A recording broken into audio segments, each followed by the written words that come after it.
by side as they exit the bank and head for the finish line. This was the pinnacle, as the Daytona 500 is, the Super Bowl of stock car racing. Petty and Pearson, they've had these great battles. They had them before that race, they had them after that race, but this was the penultimate match between Petty and Pearson. That was a typical Richard Petty, David Pearson race.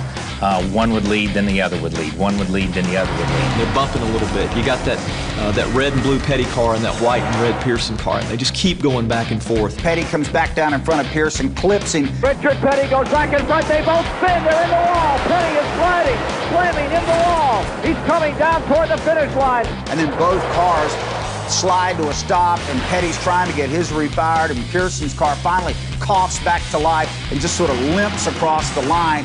David Pearson moving down through as they come to the stripe. The winner is car number 21. My father's sitting in the middle of the infield grass, and we all run out to push him.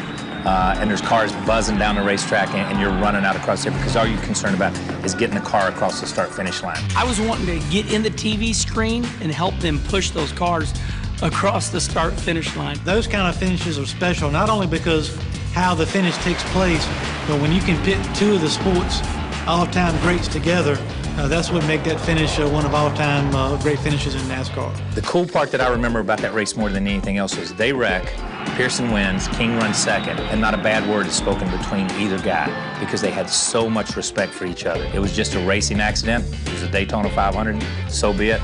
You move on to the next race and you go from there.